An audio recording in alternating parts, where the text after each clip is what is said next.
Hey, what's up everybody? This is from a couple weeks ago from when the time I'm recording this video. Didn't get a chance to talk about it at the time. Of course, there was an update. So let's take a look at the video first if you haven't seen it. Missouri assault, sucker punch on dancer. Man gets charged with 2 felonies. Drunk, I'm high, but I'm both right now. Got me talking about my life. I don't usually do this unless I'm drunk or I'm high, but I'm both right now. I don't usually do this unless I'm drunk or I'm high. Look at this full run up. Brutal. Brutal. Let's see if they show the other part of the cool part of the video though. This is what I like. Coming up here. If they show this part of the video.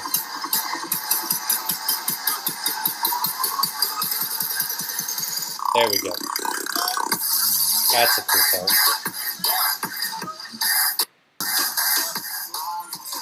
People are helping out that young buck. That's a pretty big 12-year-old.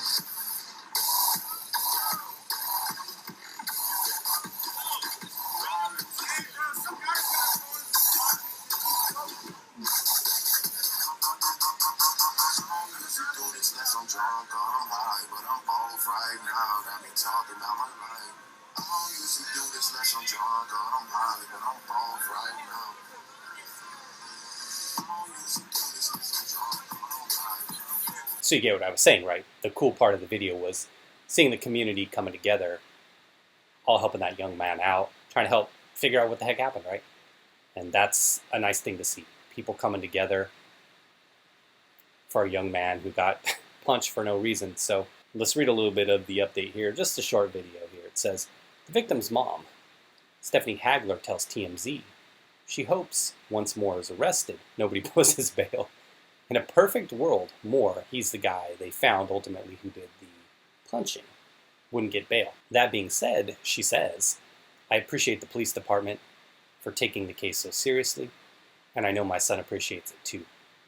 I don't think I will feel any relief until he's arrested. As of now, it's just words on paper. There hasn't been any real consequence.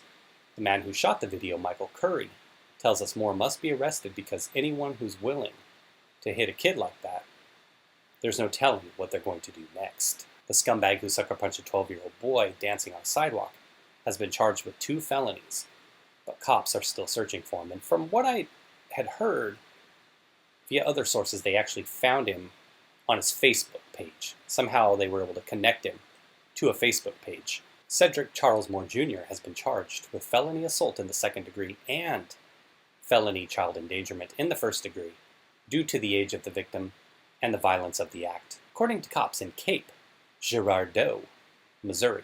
Hey, Cape Girardeau, Missouri was popping, right? A lot of people were out there on the streets that night.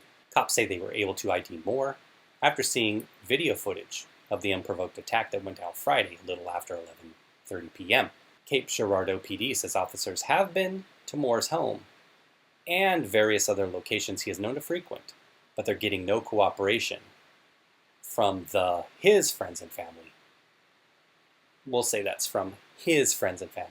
When they do find him, Moore's bail already set at $50,000 cash only. There he is. Cops also released his mugshot from a 2017 booking in hopes the public can locate his whereabouts. And then there's this.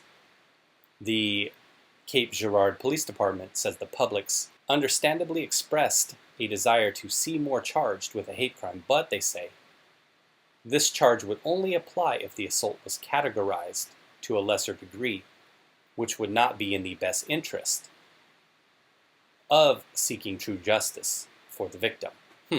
Interesting. We know that when one particular color does something to another color, they always talk about, oh, it's a hate crime, but here, and I don't know the law of their jurisdiction, I don't know anything about it, but what they're telling us here is that with the charges they have now, that's the best chance to get justice. Say these charges combined carried a max sentence of 5 years. I'm just making this stuff up.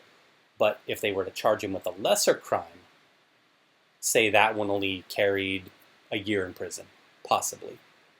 Just to tack the hate crime on it. If he somehow got off on that lesser charge and beat the hate crime, they'd be looking at no justice for the kid, and he could possibly be looking at no jail time. Whereas if you keep these two higher level charges, you have a better chance of getting him with something. So in this case, the way the PD is seeing it is that justice comes in the form of something, not necessarily a hate crime, but getting this guy off the street, be that for a year, 2 years, 3 years, whatever that may be. So in terms of this case, he's in the justice system now.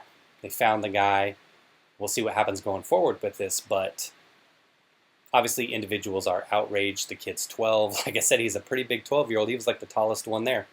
This guy probably didn't even know the kid was 12. Who knows what he was thinking? Was he drunk? Who knows what defense would he have? I don't know. I think if they offered him some kind of plea where he could plead guilty and serve a little less jail time than what he'd be looking at, he'd probably be wise to go ahead and take that plea. In the end, though, right now, a bad guy's off the street. He's in the justice system, so we'll see what happens with this case and kind of see what happens if he takes a plea or goes to trial. All right. Thanks for watching, everybody. Take care.